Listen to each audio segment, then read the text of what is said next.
Hello students, good morning, जय हिंद। मैं Vipin sir और जीव का केमिस्ट्री क्लासेस में आपका एक बार फिर से स्वागत है। हेलो स्टूडेंट्स, जैसा कि आप जानते हैं हम लोग रिएक्शन भी सॉल्व कर रहे हैं।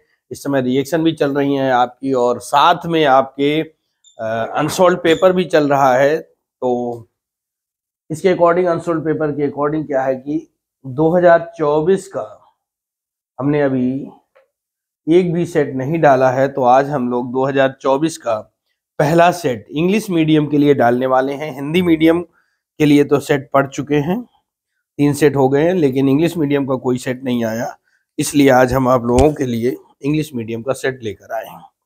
तो 2024 का सेट नंबर फर्स्ट हम लोग 347 सेट नंबर फर्स्ट 347 जीए सॉल्व कर रहे हैं। तो इसके अकॉर्डिंग क्या है कि जो पहला क्वेश्चन बनता है वह है कि four alternatives are given in each part of this question, write the correct alternative in your answer book. तो एफ ई इज ए, तो पहले का ए जो है एफ ई इज ए, इसका थर्ड पार्ट सही है, डी ब्लॉक का एलिमेंट है, ठीक है ना, डी ब्लॉक का एलिमेंट है। फर्स्ट का बी की बात करें, the configuration showing maximum oxidation state is, तो इसका जो सेकंड है 3D5 4S2। इसके बाद सी की बात करें तो सी में after eliminating salt bridge of any galvanic cell voltage of the cell suddenly become zero. इसका पहला ऑप्शन सही है,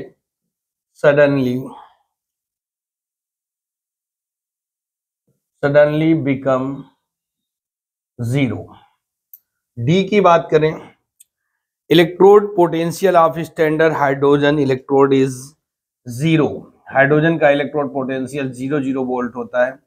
ई नंबर की बात करें तो ई पे है the true statement for the formula K equal to A E minus E A upon R T is, तो इसका भी फोर्थ ऑप्शन सही है कि ई ए जो है एक्टिवेशन एनर्जी होती है, एक्टिवेशन एनर्जी होती है, ठीक है।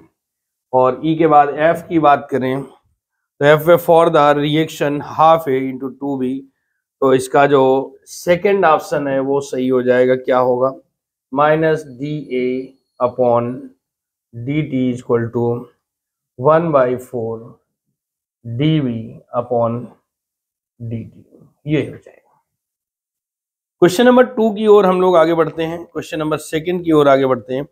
Write the different resonating structure of aniline. Different resonating structure of aniline की बात करते हैं, तो दूसरे का ए, आप लोग इसको कॉपी कर लीजिए जितना हो गया है, उसके बाद हम लोग आगे बढ़ते हैं।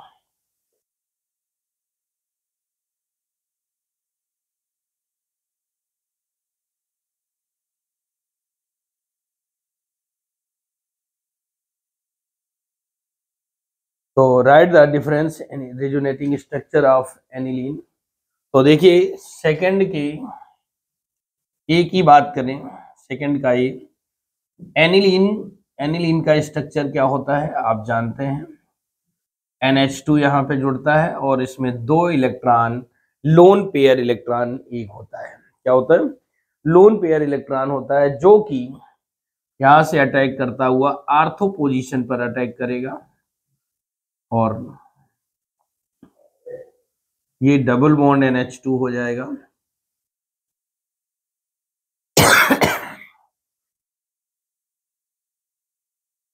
और यहाँ पर माइनस चार्ज आ जाएगा, फिर ये यहां से अटैक करता हुआ पैरा पोजीशन पे चला जाएगा,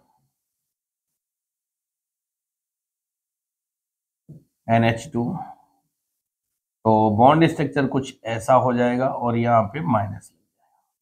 इसके बाद में ये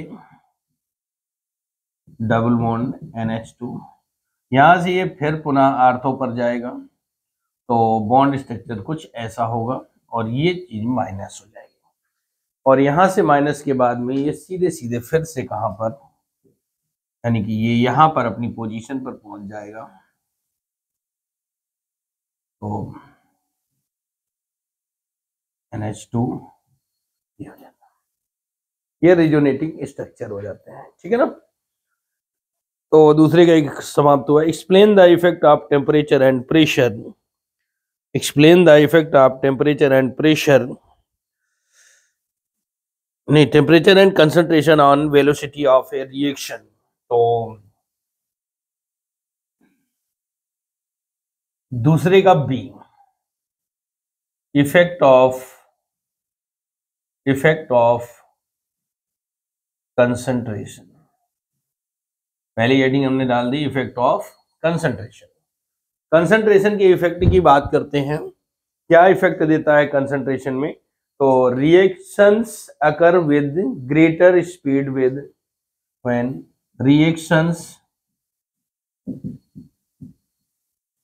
occur with greater speed, reactions occur with greater speed when concentration of the reactant is high, when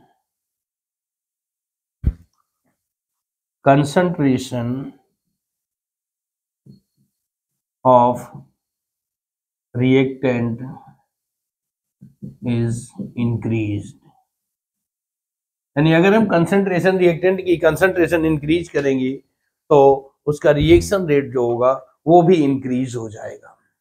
और दूसरा नंबर पर नहीं, इसी की अगली हेडिंग होगी effect of temperature, effect of temperature.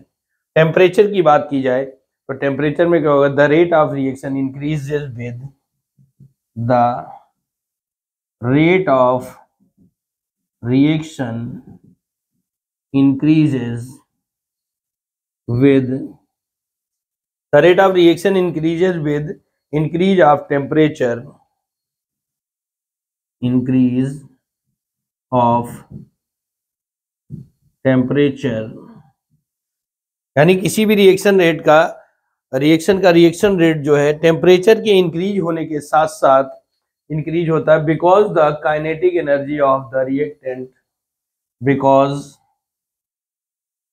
The kinetic energy of the reactant molecule increases, क्योंकि reactant की काइनेटिक एनर्जी इंक्रीज हो जाती है इसलिए रिएक्शन रेट भी इंक्रीज होता है। सेकेंड के C, right the ion produced in aqueous solution of K4FeCN6। तो दूसरे के सी की बात करें तो K4FeCN का होल 6 पोटेशियम फेरोसाइनाइड होता है। इसका अगर हम एक्वस सोल्यूशन बनाते हैं तो आयोनाइज्ड होगा 4K प्लस FeCN का होल 6 और 4 माइनस, ये आयंस इसमें बनते हैं, ठीक है ना। बात करते हैं कि ये एक कॉम्प्लेक्स कंपाउंड है और कॉम्प्लेक्स कंपाउंड का एक पार्ट यानी जो कोऑर्डिनेट पार्ट होता है वो आयोनाइज्ड नहीं होता। कोऑर्डिनेट पार्ट जो होता है वो कभी आयोनाइज्ड नहीं होता है। इसके बाद कह रहा है what is the oxidation number of Fe in this compound. इसमें Fe की तो लिख सकते हैं क्या, oxidation number of Fe equal to क्या है, K4FeCN का होल 6। तो K की 1 होती है प्लस Fe के लिए x, Cn की -1 into 6 equal to 0, 4 plus x minus 6 equal to 0, ये दोनों प्लस माइनस है घट जाएंगे तो x इक्वल टू 2 आ जाएगी, ये ऑक्सीडेशन नंबर हो जाएगी। राइट द, दूसरे का डी है write the difference between galvanic cell and electrolytic cell की बात करते हैं। तो गैल्वेनिक सेल और इलेक्ट्रोलाइटिक सेल की जब बात करते हैं तो हमको वही निकालना है। तो गैल्वेनिक सेल और इलेक्ट्रोलाइटिक सेल आप लोग कॉपी करिए फटाफट और हम लोग आगे बढ़ जाते हैं तुरंत। आपने कॉपी कर लिया होगा।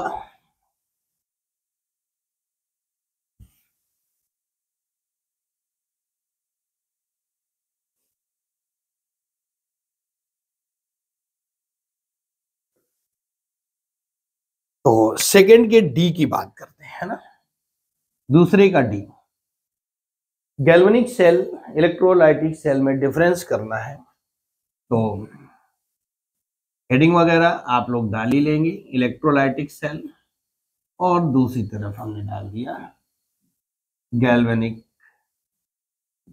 सेल, ठीक है। इलेक्ट्रोलाइटिक सेल और गैल्वेनिक सेल, तो डिफरेंस क्या होगा,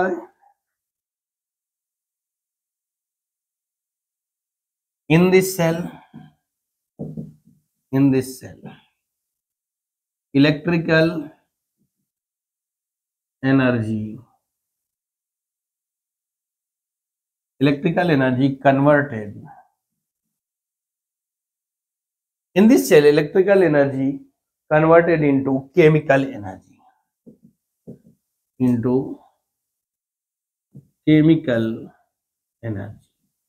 और गैल्वेनिंग में क्या होगा, ये जिसका जस्ट उल्टा हो जाएगा। क्या हो जाएगा, पहला point, in this cell chemical energy converted into electrical energy। Number 2, second point की बात करते हैं, तो सेकेंड पॉइंट में क्या हुआ है,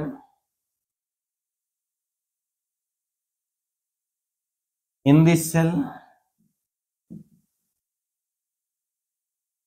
electrical energy provided into external source, यानी बाहर से हमको इलेक्ट्रिकल एनर्जी प्रोवाइड करानी पड़ती है,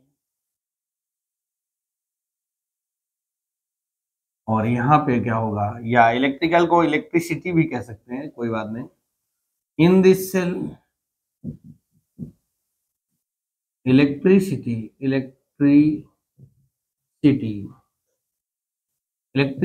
प्रोड्यूस्ड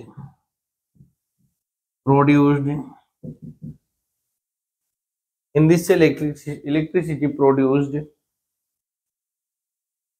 ठीक है, इलेक्ट्रिसिटी ऑलरेडी इसमें बनती है। थर्ड पॉइंट की बात करें तो तीसरा पॉइंट होगा,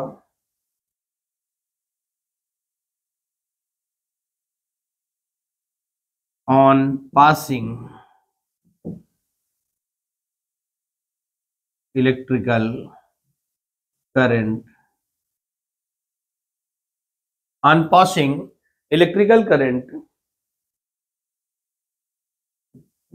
oxidation dash reaction takes place, और इधर का हो जाएगा कि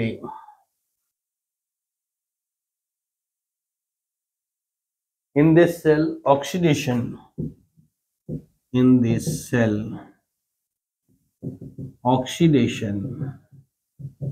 reduction in this cell oxidation reduction process occur by its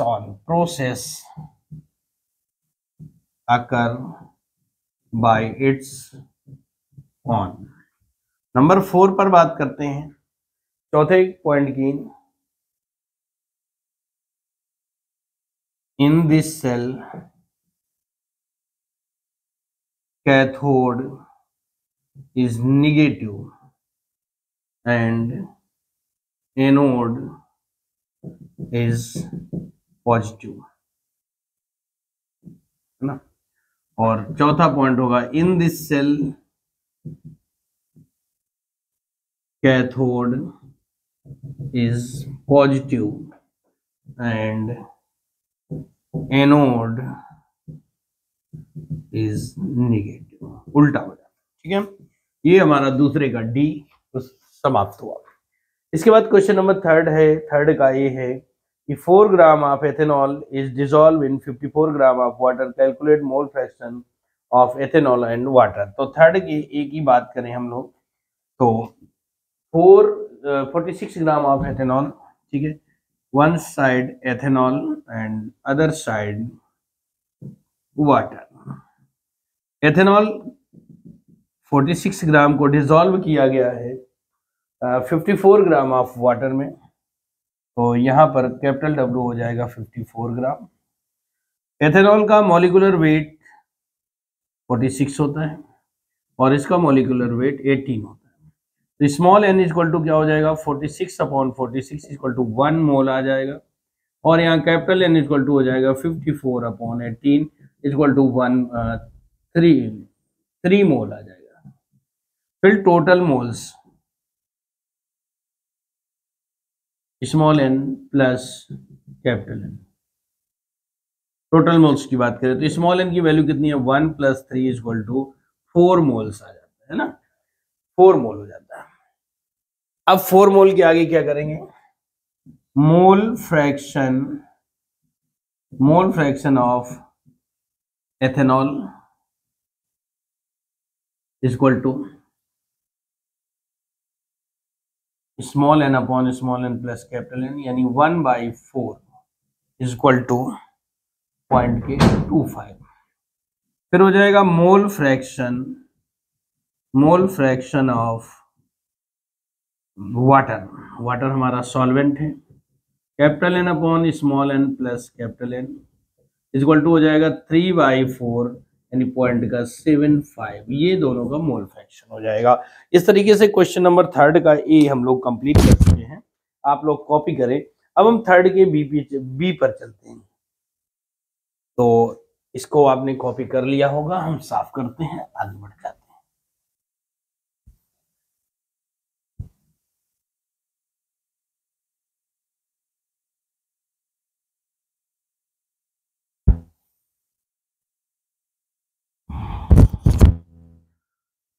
third के बी कह रहा है कि 250 ml solution is prepared by dissolving 1.325 gram anhydrous sodium carbonate in water. Equivalent weight of anhydrous sodium carbonate is 53. Calculate the normality of the solution. Volume दिया गया है 250 ml, ठीक है, और स्मॉल w की वैल्यू है 1.325 ग्राम और Na2CO3 का equivalent weight of Na2CO3 equal to 53 और नॉर्मेलिटी इक्वल टू फाइंड करना। तो नॉर्मेलिटी इक्वल टू हो जाएगा W into 1000 upon EV।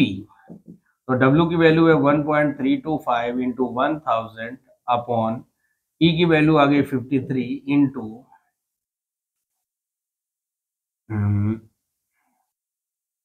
V है 250 ml। ये 4 टाइम्स में कट जाएगा और इसको अगर हम डिवाइड करें तो बट आप लोग छोड़ देते हैं आप लोगों के लिए, क्योंकि मैं समय को बर्बाद नहीं करना चाहता। ये आप लोगों के लिए कुछ नहीं बचा है, मल्टीप्लाई और डिवाइड बचा हुआ। थर्ड के सी पर चलते हैं हम लोग। State the important application of phenol. तो समय ज्यादा लगने के कारण मैंने इसको पहले लिख दिया है, जिसमें कि आपका पहला थर्ड का सी था state important application of phenol. Phenol के इंपॉर्टेंट एप्लीकेशन देना, तो फर्स्ट फिनॉल का एप्लीकेशन होता है phenol is used in household cleaner, घर की सफाई के काम आता है। Phenol is used in hospital to sterilize medical equipment and hospital rooms को साफ करने के काम आता है। मेडिकल सर्जिकल में आता है, स्टरलाइज करने का काम आता है। Phenol is used in the production of nylon बनाने की, यानी नायलॉन क्या होता है, एक पॉलीमर होता है। और phenol is used in vaccine as a preservative के रूप में यूज किया जाता है।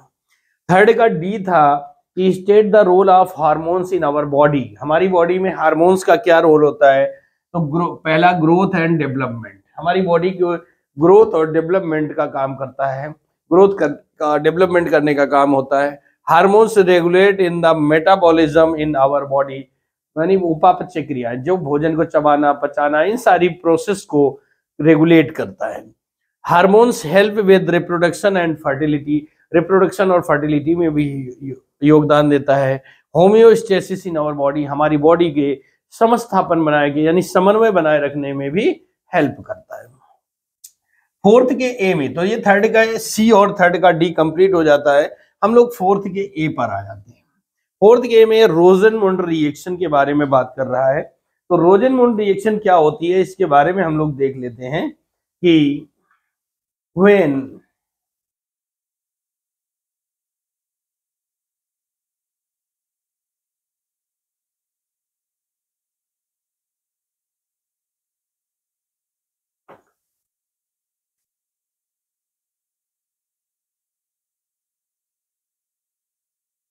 when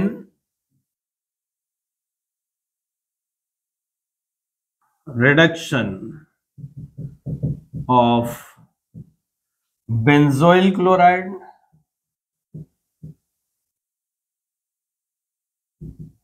when reduction of benzyl chloride in the presence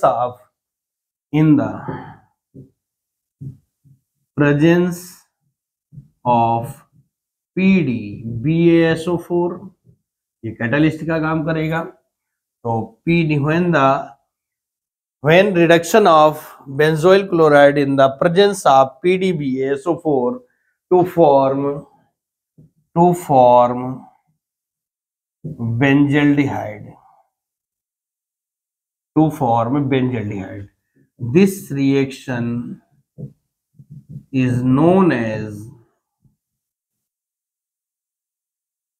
रोजनमुंड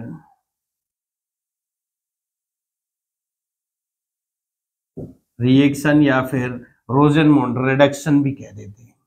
तो बेंजोइल क्लोराइड COCl प्लस इसका H2 के साथ PDBaSO4, क्योंकि रिडक्शन करा रहे हैं, रिडक्शन हमेशा हाइड्रोजन के साथ ही होता है, तो बनेगा बेंजल्डिहाइड यानी CHO प्लस HCl बाहर हो जाएगा। ठीक है, ये बन जाएगा।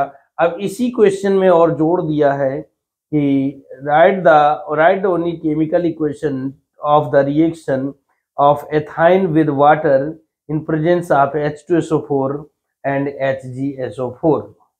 तो reaction ethyne CH triple bond CH plus H2O, arrow mark, presence आप दिखाना है आपको H2SO4 एंड HgSO4। अगर हम इसके साथ कराते हैं तो CH3CHO एसेटल्डिहाइड बन जाता है। क्या बनता है भैया? एसेटल्डिहाइड बन जाता है। तो ये हमारा फोर्थ का ए भी कंप्लीट हो जाता है। हम फोर्थ के बी पर चलते हैं। State the difference between molecularity of reaction and order of reaction. तो इसके लिए क्या करना है, आप लोग पहले इसका जो आपके सामने स्क्रीन पर है इसको कॉपी कर लें और हम लोग चलते हैं फोर्थ के बी पर।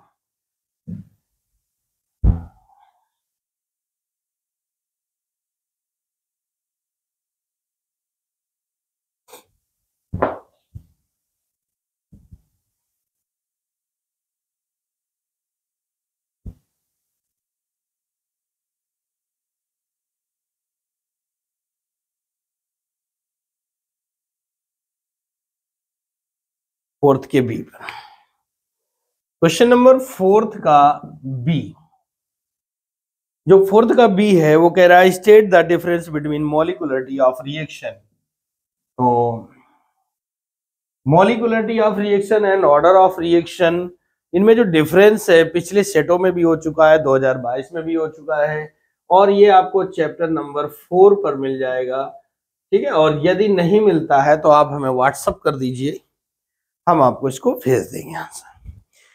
इसी क्वेश्चन में कुछ आगे जोड़ रखा है कि reaction H2 + Cl2 2HCl is a zero order reaction, यानी दिया है H2 plus Cl2 is a zero order reaction to HCl। ठीक है, ये जीरो ऑर्डर रिएक्शन है, gaseous state, gaseous state and gaseous state. तो right velocity equation for this reaction.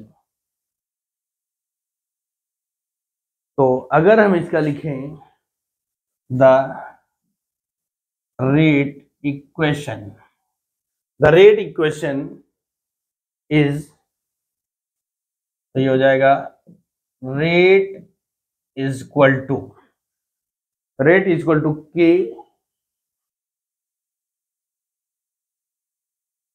Cl2 की power 0 H2 की पावर 0। ठीक है, तो जब दोनों की पावर 0 है, तो जब पावर 0 होती है तो 1 मान लिया जाता है ना, तो K इज इक्वल टू क्या हो जाएगा 1, मतलब K, rate is equal to क्या आ जाएगा K, ये हमारा हो जाएगा। फोर्थ केस C की बात करते हैं। Define specific resistance and conductance of a cell. तो हेडिंग डालते हैं स्पेसिफिक रेजिस्टेंस, है ना, स्पेसिफिक रेजिस्टेंस की बात करते हैं।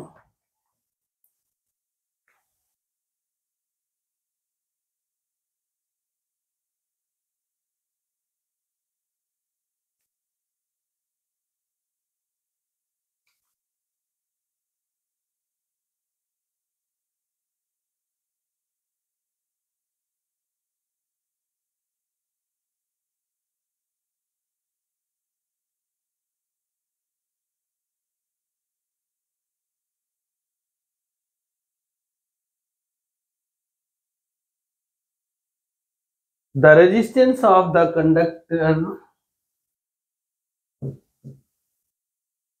the resistance of the conductor, the resistance of the conductor of any unit length, of any unit length and unit area. The resistance of the conductor of any unit length and unit area is called specific resistance। ठीक है ना, specific resistance. तो क्या होता है कि it is represented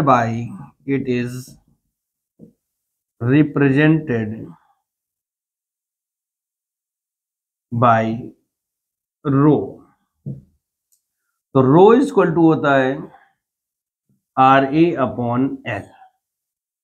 अब बात करते हैं क्या कि अगर हम R की वैल्यू रखें और रे एरिया जो है वो यूनिट लिया गया है, यानी 1 है, और लेंथ है वो भी 1 है, तो 1 से 1 कैंसिल हो जाएगा, तो क्या आ जाएगा रो इज इक्वल टू R। ये हमारी डेफिनेशन है। ठीक, इसी का दूसरा पार्ट है कि स्पेसिफिक रेजिस्टेंस एंड कंडक्टेंस। तो इसी में हेडिंग डाल देंगे कंडक्टेंस। ये भी हमको बताना है, रेजिस्टेंस हमने बता दिया, कंडक्टेंस हमको बताना है। तो the reciprocal of the electrical resistance, the reciprocal of the resistance,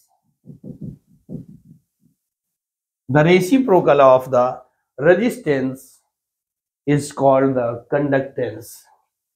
Resistance is called the conductance। बहुत सिंपल और छोटी छोटी डेफिनेशन हम लेकर आते हैं आपके लिए, ताकि आपको याद करने में एक शब्द में, एक लाइन में याद हो जाए। The reciprocal of the resistance is called the conductance. It is usually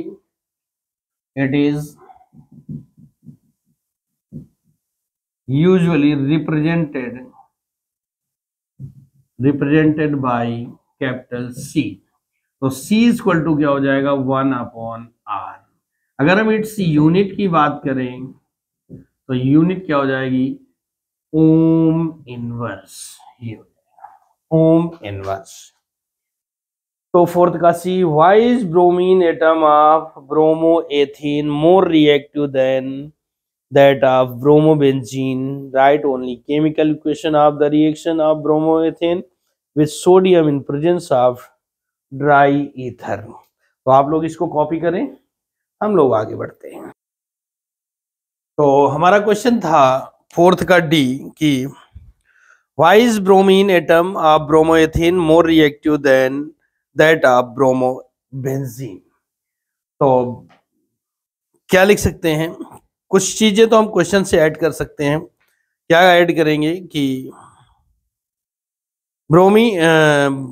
bromine atom of bromoethane more reactive than that of bromobenzene because the bromine atom in ethyl bromide या bromoethane is attached to an sp3 hybridized carbon atom।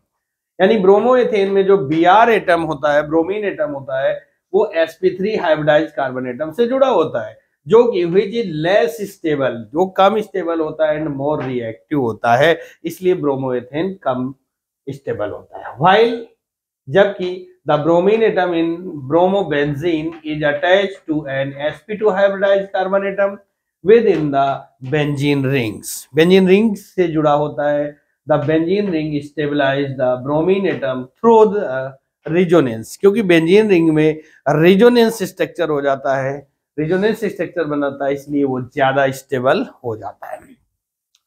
इसी reaction में आगे जोड़ दिया है क्या कि right only chemical equation of the reaction of bromoethane with sodium in the presence of, तो रिएक्शन ब्रोमोएथेन यानी C2H5Br plus 2Na plus BrC2H5 in presence of dry ether, ये वुड रिएक्शन का एग्जांपल होता है। इतना पार्ट निकल जाएगा और ब्यूटेन ऑप्टेन हो जाएगा। ये बना ब्यूटेन प्लस 2Na Br अलग हो जाएगा, ठीक है ना, ये बन जाएगा। तो फोर्थ क्वेश्चन हम लोगों ने कंप्लीट कर लिया है। 5 क्वेश्चन पर आते हैं। फिफ्थ का ए, what are amines? Write one differentiating test for primary, secondary and tertiary amines। पांचवे का है व्हाट आर एमाइंस। तो एमाइंस के बारे में पहले लिखते हैं कि amines constitute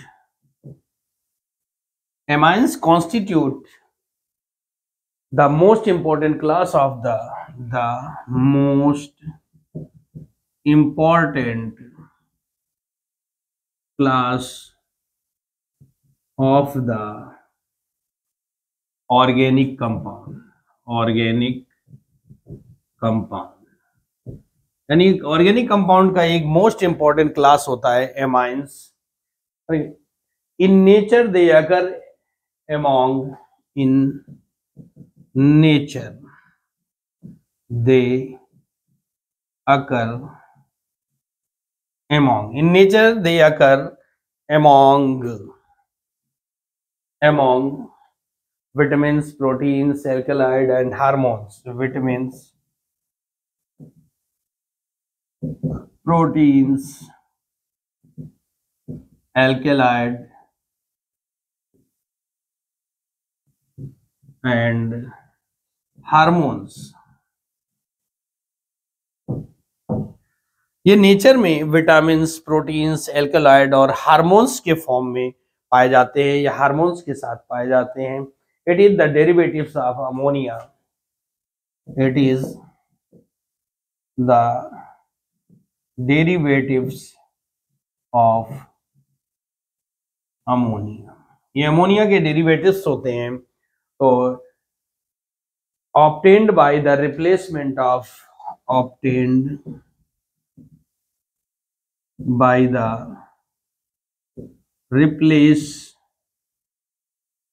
obtained by the replacement of hydrogen atom by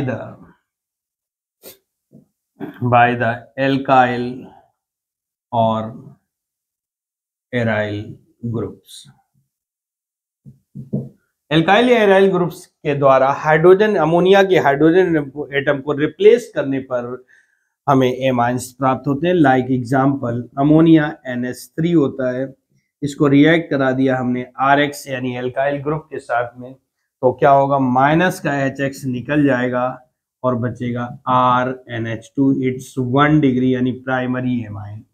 ये दोबारा अगर रिएक्ट कर लेगा तो फिर से HX एक निकल जाएगा, RRNH बन जाएगा। इट्स 2 डिग्री यानी सेकेंडरी एमाइंस। और ये फिर से अगर RX के साथ रिएक्ट करेगा तो माइनस के HX फिर निकलेगा और RRRN यानी इट्स 3rd डिग्री एमाइन यानी तृतीयक टर्सरी एमाइंस ऑब्टेन्ड हो जाएगा। ठीक है ना, टर्सरी एमाइंस ऑब्टेन्ड हो जाएगा। ये क्वेश्चन, आधा क्वेश्चन हमारा हो गया, 2 नंबर का काम हो गया। अभी इसी क्वेश्चन में और भी जोड़ा गया है, तो आप लोग कॉपी करें और हम इसको साफ करके आगे बढ़ते हैं।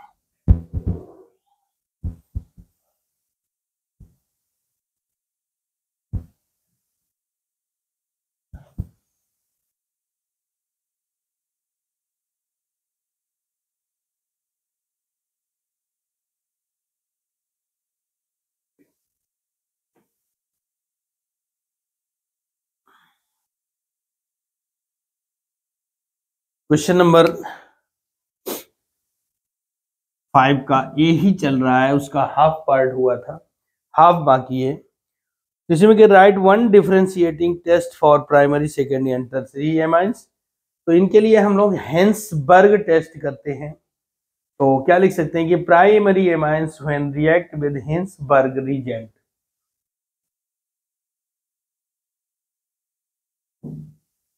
Primary amines when primary amines when react with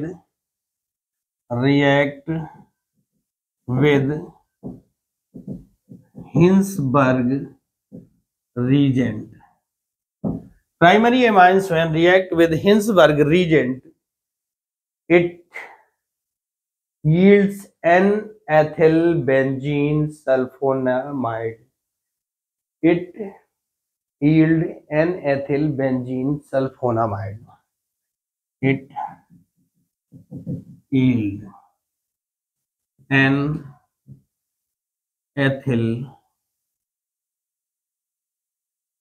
N-ethylbenzene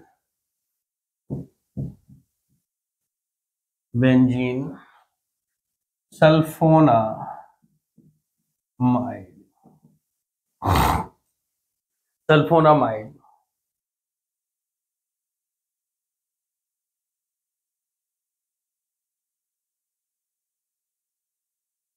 it is soluble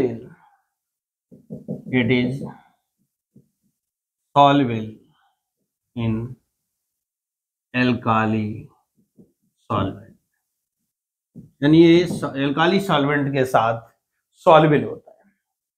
तो लेते क्या है भाई, एमाइंस लेना है और हिंसबर्ग रिएजेंट। तो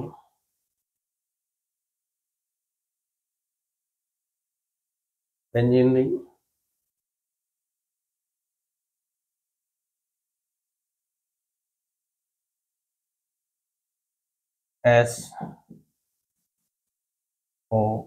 SO2Cl plus HNHC2H5 ethylamine to form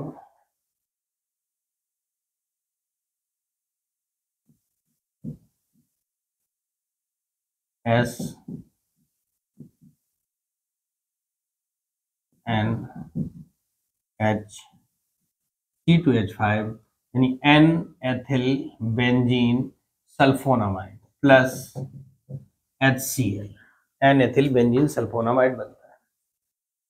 अब यहीं पर करते हैं क्या कि secondary एमिन्स secondary amines when react with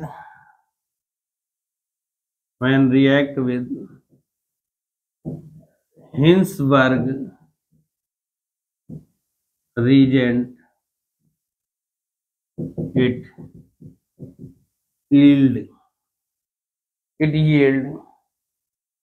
NN diethyl benzene sulfonamide, NN diethyl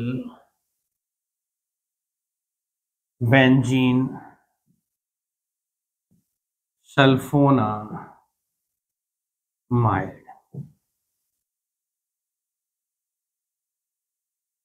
which is insoluble in alkali, which is insoluble in alkali, insoluble होता है। अगर हम इसी को रिएक्ट कराएं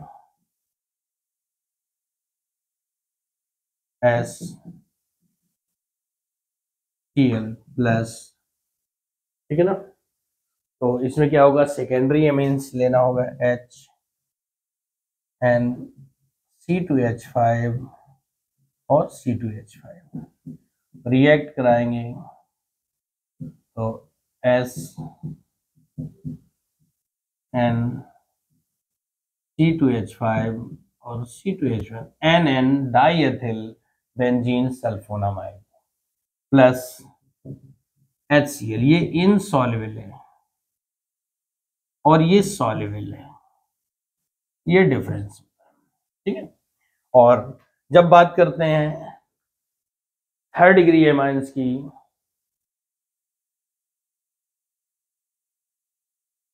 अच्छा इसका भी नाम मैं बता देता हूं, इसका नाम है बेंजीन सल्फोनिल क्लोराइड। तो लिखेंगे क्या, tertiary amines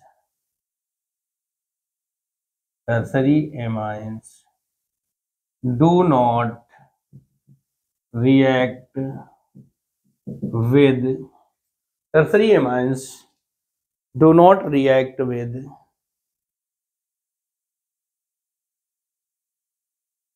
benzene sulfonyl chloride. Tertiary amine कोई रिएक्ट नहीं करता, तो ये हमारा डिफरेंशिएट हो जाता है primary, secondary and tertiary amines. Question number 5 के बी पर चलते हैं।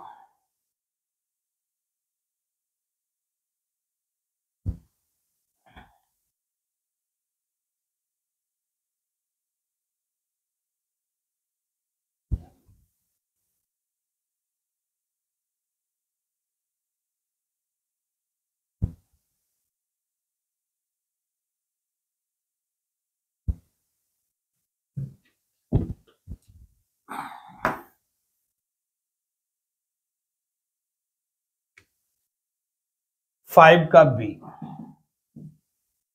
कह रहा है, बी का फर्स्ट, इसमें पार्ट भी बनाया गया है, कह रहा what are D block and F block elements. तो D block and F block elements, बड़ा सिस्टम सिंपल सा है कि when the last electron enters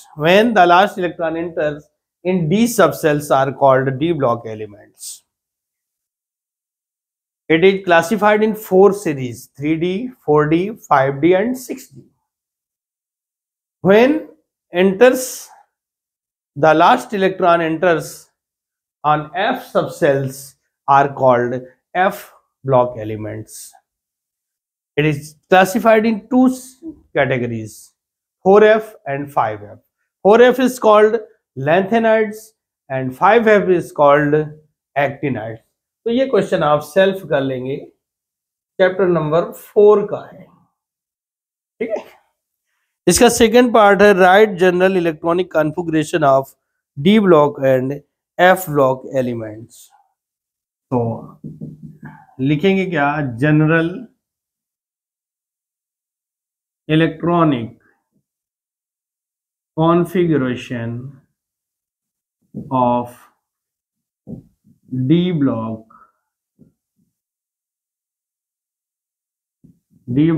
elements is equal to क्या हो जाएगा, ns2 n-1 d ns1 से 2 ns1 से 2 n-1 d 1 से 10 ये होता है। और इसी में लिखेंगे general electronic configuration of F block elements हो जाएगा ns2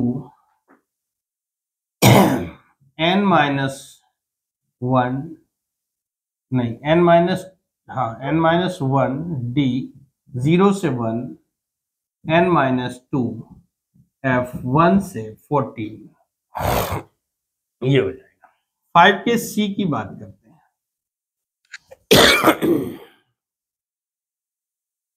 What happens when 5 का सी कह रहा है what happens when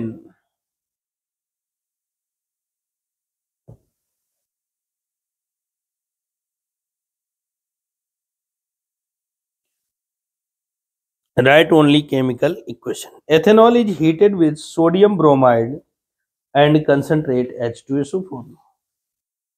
Ethanol is heated with sodium bromide and H2SO4.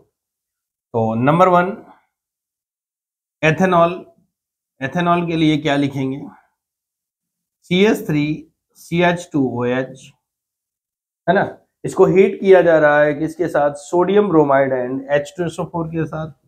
तो सोडियम ब्रोमाइड प्लस H2SO4 इसके साथ हीट करते हैं तो क्या बनेगा, ये ब्रोमोएथेन यानी CH3CH2Br plus NaHSO4 plus H2O ब्रोमोएथेन बन जाता है मेन कंपाउंड।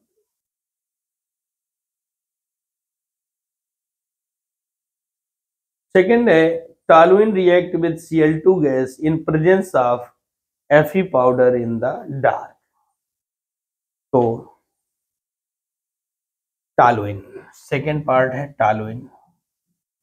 टॉलुइन के लिए क्या होगा, CH3 होगा, Cl2 से रिएक्ट कर रहा है डार्क Fe पाउडर के साथ, Fe पाउडर, ठीक है। तो बनेगा क्या, आर्थोक्लोरोटॉलुइन बन जाएगा, CH3Cl एंड पैराक्लोरोटॉलुइन बन जाता है, आर्थोक्लोरोटॉलुइन एंड पैराक्लोरोटॉलुइन ये बनेगा। इसी में थर्ड पार्ट है, तीसरी रिएक्शन दी गई, benzene diazonium chloride react with water, benzene diazonium chloride react with water. तो थर्ड यहां हम करेंगे, बेंजीन डाइएजोनियम क्लोराइड यानी N2 प्लस Cl माइनस के साथ, इसको रिएक्ट करा दिया वाटर के साथ, तो फिनॉल ऑब्टेन हो जाएगा, OH plus HCl, OH plus HCl बन जाएगा, थर्ड रिएक्शन हो जाती है। फोर्थ यहाँ कराता हूं, फोर्थ रिएक्शन में कहा गया है कि two bromopentane is heated with alcoholic OH, two bromopentane CH3 CH Br CH2 CH2 CH3, two bromopentane is heated with alcoholic KOH के साथ अगर हीट करते हैं तो एल्कीन बनेगा, CH3CH double bond CH CH2 CH3 pentene 2 plus KBr और प्लस H2O ऑप्टेन हो जाएगा।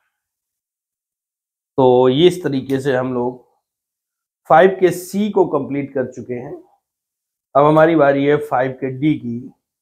State Raoult's law related to lowering of vapour pressure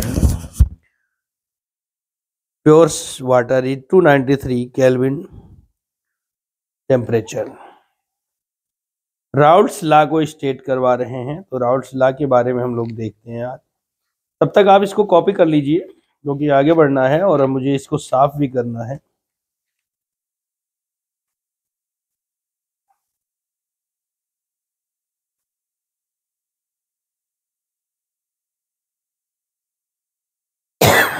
आपने कॉपी कर लिया होगा। आगे बढ़ देते हैं। अभी हम लोग 5 क्वेश्चन नंबर पे चल रहे हैं। अभी हमारे 4 लॉन्ग क्वेश्चन बचे हुए।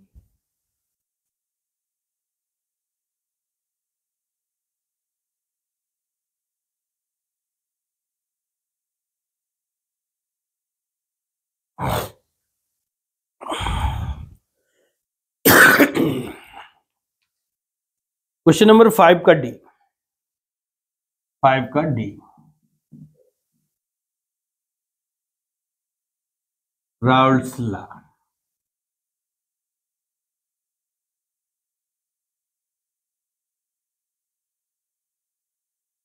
Raoult's law, according to this law,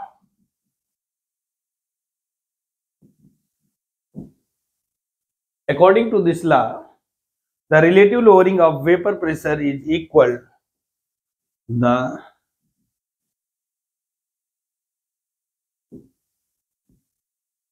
relative lowering of vapor pressure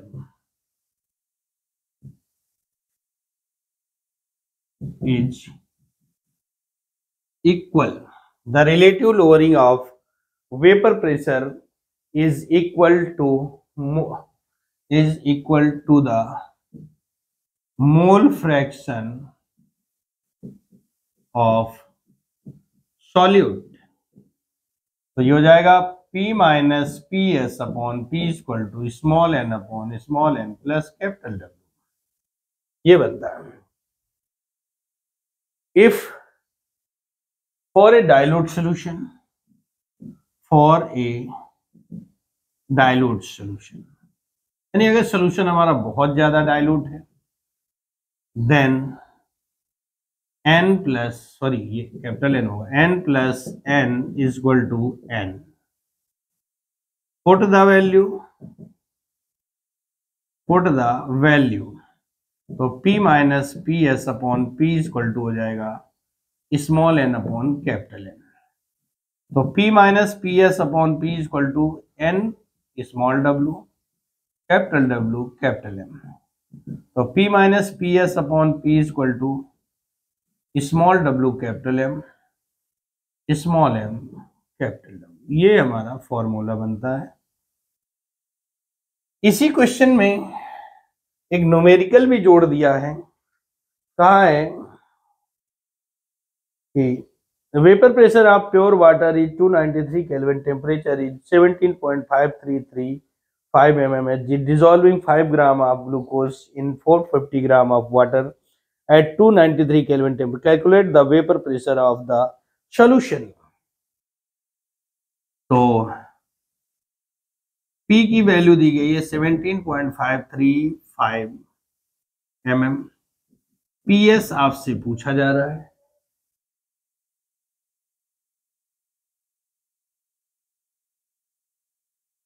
$17.535, ठीक है। स्मॉल W 25 ग्राम है, कैपिटल W आपका 450 ग्राम वाटर है। ग्लूकोज की बात की जा रही है तो ग्लूकोज का मॉलिक्यूलर वेट 180 होता है और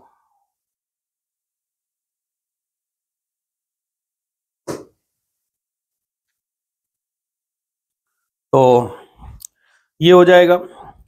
अब इसके बाद में और वाटर का मॉलिक्यूलर वेट 18 होता है। Formula P minus P S upon P equal to small w into capital M upon small m into capital W। 17.535 minus P S upon 17.535 equal to small w है 25 into capital M है 18 upon 180 into capital W 450। तो 18 10 cancel हो जाएगा और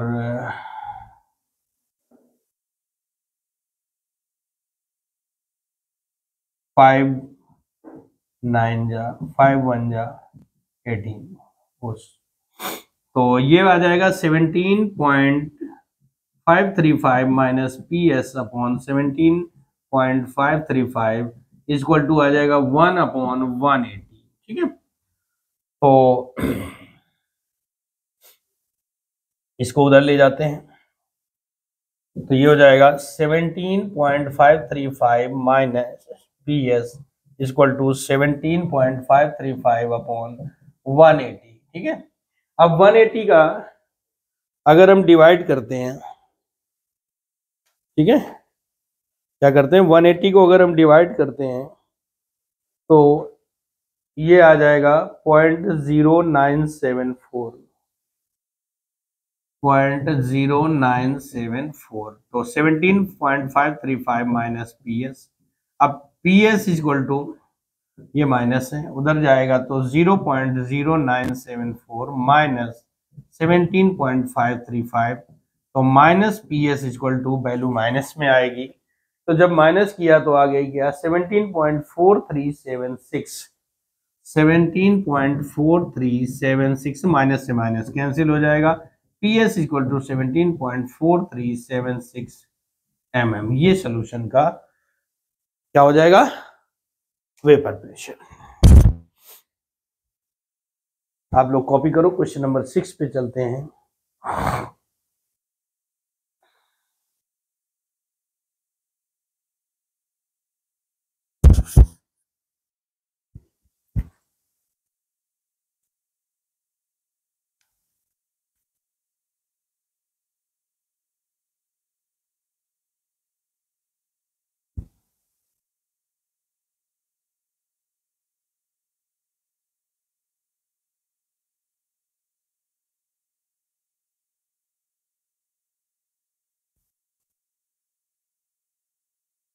question number 6 के ए की बात करते हैं।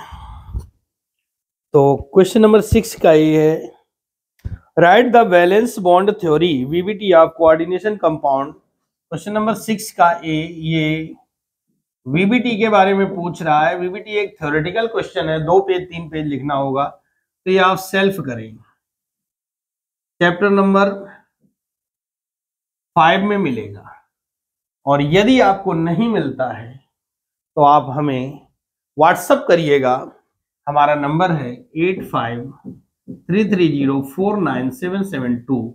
हम आपको इसका आंसर दे देंगे। 6 के ए का जो और है इंपॉर्टेंस ऑफ कोऑर्डिनेशन कंपाउंड पूछ रहा है, ये भी आपको चैप्टर नंबर 5 पर मिलेगा। ये आप दोनों सेल्फ करेंगे। 6 के बी की बात करते हैं। Question number 6, right A short note on amino acid and nucleic acid. Amino acid and nucleic acid, ये भी दोनों आपको चैप्टर नंबर 10 पर मिलेंगे। थ्योरेटिकल क्वेश्चन है, इनको लिखना बड़ा मुश्किल हो जाता है, समय बहुत लगेगा। जिस किसी के पास नहीं है, जैसा मैंने कहा कि अगर आपके पास नोट्स नहीं है तो आप हमें इस नंबर पर व्हाट्सएप कर दीजिए। अपना नाम एंड डिस्ट्रिक्ट नेम जरूर लिखें। आपका एड्रेस नहीं पूछा जा रहा है। 6 के बी की और की बात करते हैं। State the source and the disease caused by the deficiency of the following vitamins. Vitamin A, vitamin A की बात कर रहा है। तो विटामिन ए के हमको सोर्स बताना विटामिन ए के डिफिशियंसी काज बताना है ना, इतनी चीजें हमको बताना है। तो हम बता देंगे, ऐसी कोई बात नहीं। विटामिन ए के लिए तो vitamin a chemical name retinol होता है, एंड फॉर्मूला, इसका एक फॉर्मूला भी होता है जो है C20H30O। अब हम बात करेंगे सोर्स की, है ना। सोर्स की बात करें तो जब हम सोर्स की बात करेंगे तो सोर्स में क्या आएगा, fish liver oil,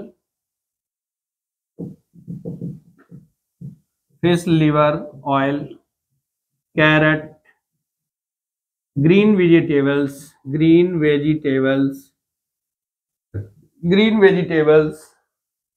milk, etc। और डिसीज की बात करें कि इसकी कमी से कौन सा डिसीज हो जाता है, तो वो होगा नाइट ब्लाइंडनेस, यानी कि रतौंधी जिसको बोलते हैं, ठीक है ना। तो ये विटामिन ए कंप्लीट हुआ। अब हम इसका सेकंड नंबर विटामिन, तो इसको मैं साफ कर देता हूं, दोबारा नहीं मुझे लिखना पड़ेगा, है ना। तो यहां पर हमने डाल दिया विटामिन बी सेकंड पॉइंट में। विटामिन बी की बात कर रहा है, सॉरी विटामिन सी की बात कर रहा है, बी की नहीं बात की है, विटामिन सी के बारे में पूछा है। तो विटामिन सी का केमिकल नेम एस्कॉर्बिक एसिड होता है, और इट्स फॉर्मूला जो है, इसका जो फॉर्मूला C6H8O6 होता है। इसके सोर्स की बात करें तो समस्त खट्टे फल, जितने भी सिट्रस फ्रूट होते हैं, वो सब इसके सोर्स होते हैं।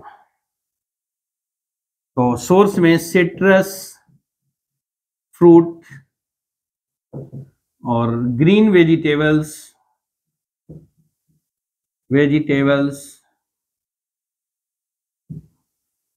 आंवला में सबसे ज्यादा पाया जाता है, और इसकी कमी से स्कर्वी रोग हो जाता है, स्कर्वी डिसीज हो जाता है। इसमें मसूड़े वगैरह जो है वो कमजोर होते चले जाते हैं, ठीक है ना। स्कर्वी, ब्लीडिंग गम्स, मसूड़ों से ब्लड आने लगता है। मैं इसको साफ करता हूं और आगे बढ़ता हूं। विटामिन थर्ड में कौन सा विटामिन पूछा गया है, थर्ड में विटामिन डी की बात की गई है। विटामिन डी का केमिकल नेम कैल्सीफेरॉल होता है, CALCIFEROL, कैल्सीफेरॉल, और इसका जो केमिकल फॉर्मूला होता है C28H44O होता है, और इसका जो मेन सोर्स होता है वो सनलाइट होता है मेन सोर्स। इसके अलावा मिल्क, घी, egg, liver,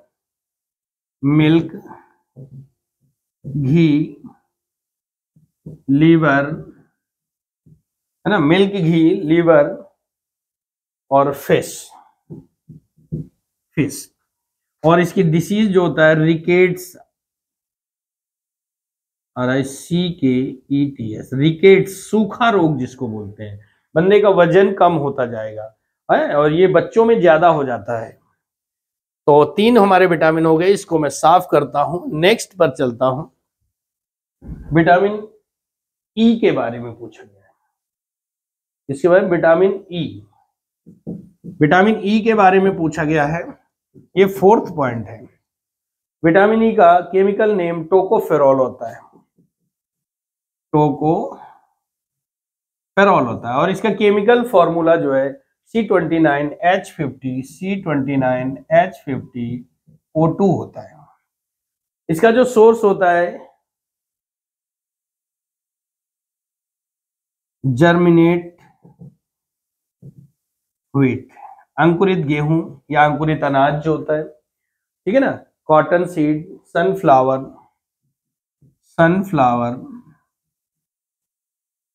cotton seed, etc। और इसकी डिसीज जो होती है, इसकी कमी से हीमोलाइसिस ऑफ आरबीसी,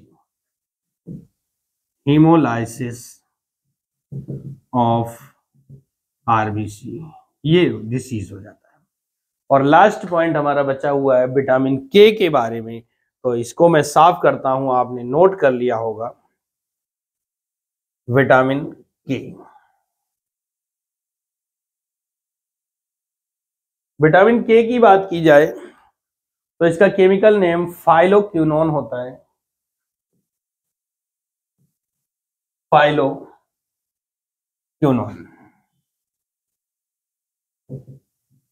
फाइलोक्विनोन होता है। और इसका जो फॉर्मूला है C31H46O2 होता है। इसके जो सोर्स हैं cereals, leaf cereals and leafy vegetables, पत्तेदार सब्जियां। और इसकी जो कमी से होता है हीमोरेज,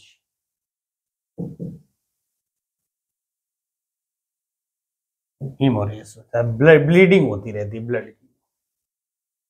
तो ये हमारा 6 का भी कंप्लीट होता है। 7 कह रहा है when an organic compound of molecular formula C4H8O2 undergoes hydrolysis with dilute H2SO4, then a carboxylic acid A and an alcohol B की बात कर रहे हैं। तो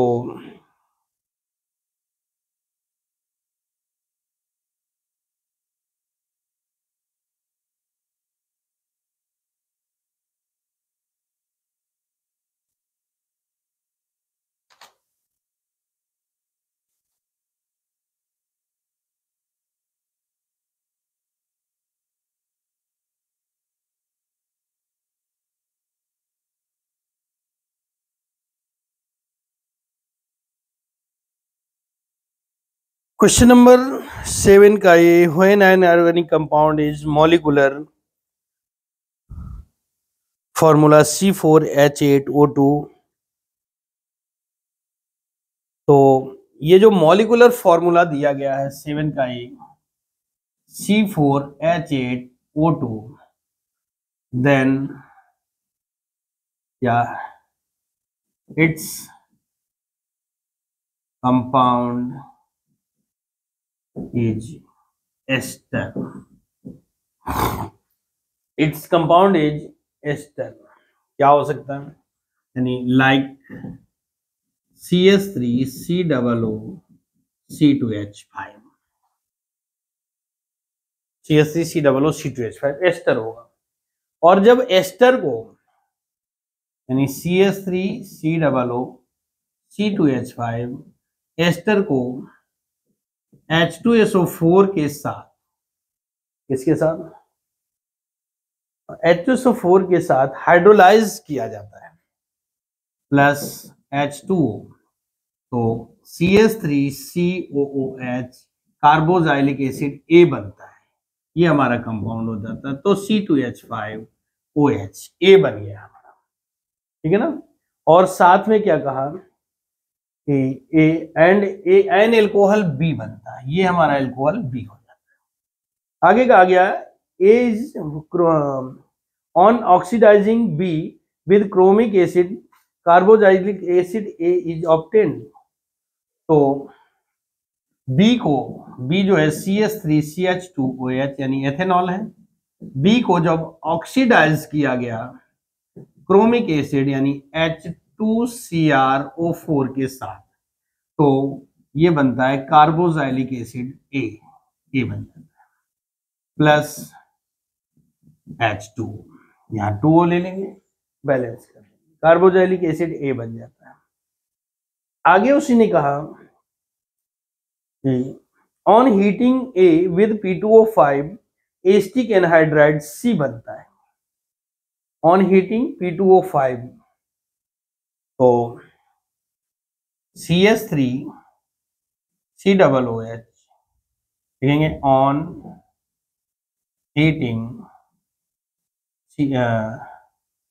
on heating A with P2O5 यहां लिख सकते हैं ऑन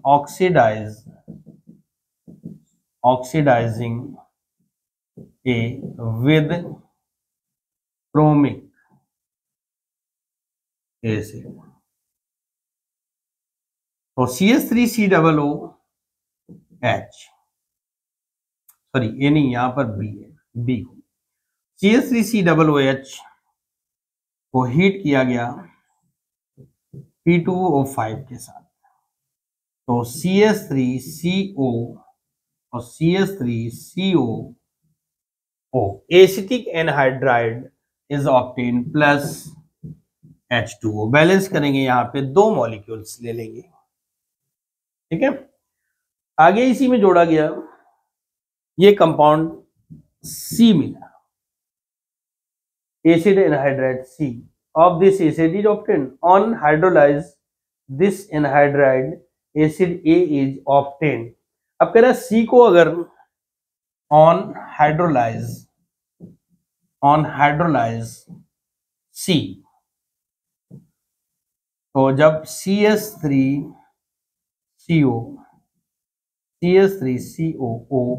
प्लस HOH हाइड्रोलाइज किया गया,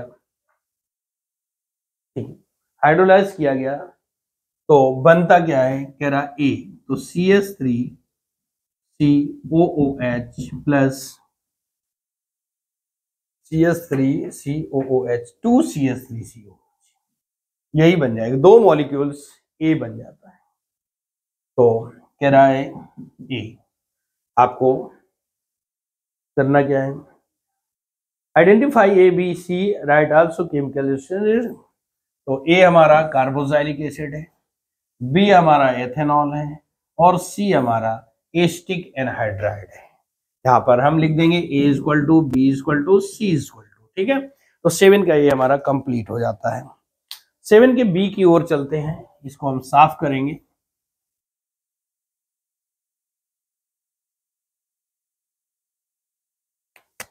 सेवन के B, सॉरी 7 के A का और अभी और बाकी है। How will you prepare the following? Write only chemical equation. Benzene from benzoic acid. Benzene from benzoic acid। तो पहला है, क्या करेंगे, बेंजोइक एसिड COOH को NaOH से रिएक्ट कराएंगे प्लस CaO, यानी सोडा लाइम के साथ, है ना, NaOH CaO, तो ये बनेगा सोडियम फिनॉक्साइड बन जाता है ना, sodium phenoxide, sorry carboxylic salt बनेगा COONA प्लस, अब इसको पुनः हाइड्रोलाइज कराते हैं H2O, तो ये बन जाता है benzene. Second point, phthalimide from phthalic acid, phthalimide from phthalic acid. तो थैलिक एसिड क्या होता है, COOH एंड COOH, इसको रिएक्ट करा दिया अमोनिया के साथ 2NH3, COONH4 COONH4 हो जाता है, ये बन जाता है। अब COONH4 को क्या किया, हीट कर दिया। अब जब इसको हीट करेंगे तो माइनस का 2H2O निकल जाएगा, माइनस का 2H2O निकल जाएगा, तो बचेगा क्या, CONH2 CONH2, ये बच जाएगा। तो इस हिसाब से जब बना तो इसको पुनः स्ट्रॉन्ग हीट किया गया, तो माइनस का H2O फिर निकलेगा, माइनस का H2O फिर से निकलेगा, सॉरी H2O नहीं, इससे काम नहीं चलेगा, NH3 निकलेगा, तब जाके हमको phthalimide C double bond O और C double bond O NH ये हमारा बन जाएगा थैलिमाइड। थर्ड है मेटा नाइट्रोबेंजल्डिहाइड फ्रॉम बेंजल्डिहाइड। बेंजल्डिहाइड से मेटा नाइट्रोबेंजल्डिहाइड बनाना है, तो इसको HNO3 के साथ रिएक्ट करा देंगे। कंसंट्रेट H2SO4 की प्रेजेंस में नाइट्रेशन होता है, CHO NO2 प्लस H2O, माने कार्बोक्सिलिक ग्रुप के प्रेजेंस होने के कारण कार्बोनिक ग्रुप में जो नाइट्रो समूह होता है वो मेटादैसिक हो जाता है। Fourth, benzaldehyde from benzene. Benzene plus CO plus HCl के साथ रिएक्ट कराएंगे इन presence of anhydrous AlCl3। Anhydrous AlCl3 ये बन जाएगा CHO बेंजल्डिहाइड प्लस HCl। पांचवी रिएक्शन हमारी होगी सिल्वर मिरर फ्रॉम बेंजल्डिहाइड। तो CHO प्लस टॉलेंस रीजेंट के साथ रिएक्ट कराएंगे, ये बनेगा benzoic acid COOH plus 2Ag, ये सिल्वर मिरर हो जाता है।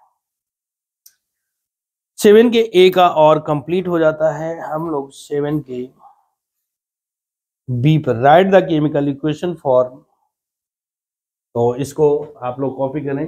Write the chemical equation for obtaining phenol from cumene. What is the reaction of phenol with the following? With write only chemical equation: zinc powder, concentrate HNO3, bromine water.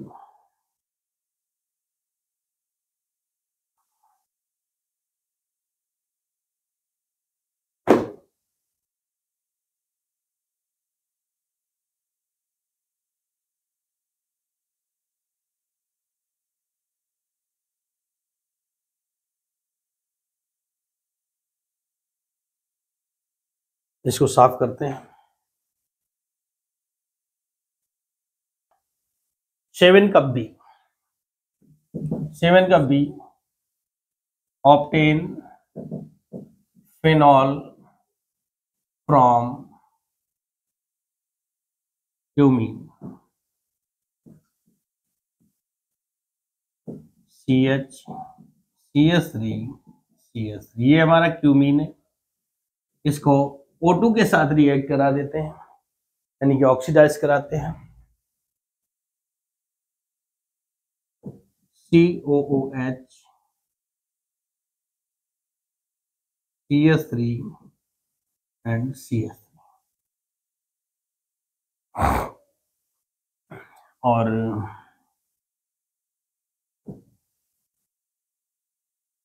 अब इसको hydrolyse कराएंगे तो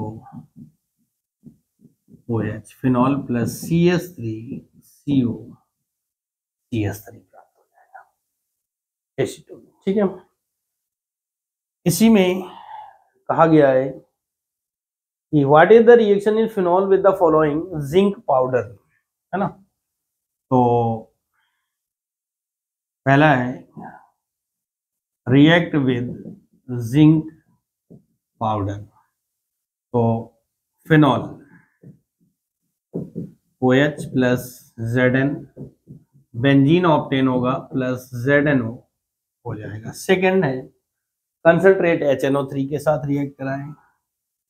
concentrate HNO3 OH plus 3HNO3 presence of concentrate H2SO4 OH NO2 NO2 and NO2 plus 3H2O TNP trinitrophenol बन जाता है। Third part क्या कह रहा है, bromine water. Bromine water,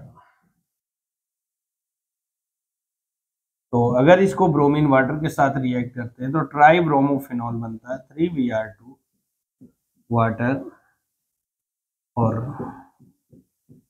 OH, Br, Br and Br plus 3H2 tribromophenol obtain हो जाता है। 7 का बी कंप्लीट होता है और 7 के बी का जो और है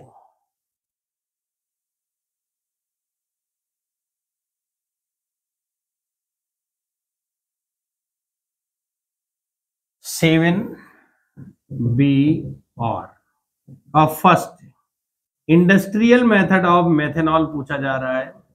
एक लॉन्ग क्वेश्चन है, थ्योरेटिकल है, इसलिए इसको मैं नहीं कराऊंगा, आप सेल्फ कर लेंगे। चैप्टर नंबर 7 में मिलेगा, 7 चैप्टर में मिलेगा। और इसका जो सेकेंड पार्ट है वो भी है preparation of ethanol by alcoholic fermentation, तो ये भी आपको चैप्टर में ही मिलेगा। इसमें एल्कोहलिक यानी इंडस्ट्रियल मेथड ये भी है। और तीसरा है एप्लीकेशन ऑफ एथेनॉल, तो बहुत सिंपल सा है, ये आप लोग सेल्फ कर लेंगे। अगर आपके पास आंसर नहीं है तो जैसा मैंने आपको अपना व्हाट्सएप नंबर दिया है उसी पर आप अपना नाम, डिस्ट्रिक्ट नेम, etc सेंड कर दीजिए और हम आपको उसका आंसर भेज देंगे। थ्योरेटिकल क्वेश्चन लिखने में बहुत समय लगता है, इसलिए दोस्तों नहीं लिखता हूं, है ना। तो मिलते हैं आगे अगले सेट में, तब तक के लिए नमस्कार, जय हिंद, जय भारत। पुनः रिक्वेस्ट, भैया आप लोग व्यूज कर लेते हैं, अनसॉल्व सॉल्व कर लेते हैं, लेकिन लाइक और कमेंट नहीं करते। बड़े ही दुख की बात है कि कोई आपके लिए इतनी मेहनत करता है और आप उसके लिए लाइक और कमेंट तक भी नहीं करते हो। मैंने कहा कमेंट करते समय अपना नाम, डिस्ट्रिक्ट नेम जरूर लिखें, इससे मुझे भी तो पता चले कि आप कहाँ से बात कर रहे हैं, कहाँ से आप बिलोंग करते हो। मैं कोई आपके घर पे एड्रेस पे आ थोड़ी ना रहा हूँ कि मैं आपके घर पे एड्रेस पे आ जाऊंगा, अगर आप अपना नाम और डिस्ट्रिक्ट नेम दे दो मैं घर पे आ जाऊंगा खाना खाने, ऐसा तो होगा नहीं, है ना। बस आप लाइक और कमेंट प्लीज कर दिया करें। थैंक यू, जय हिंद, जय भारत।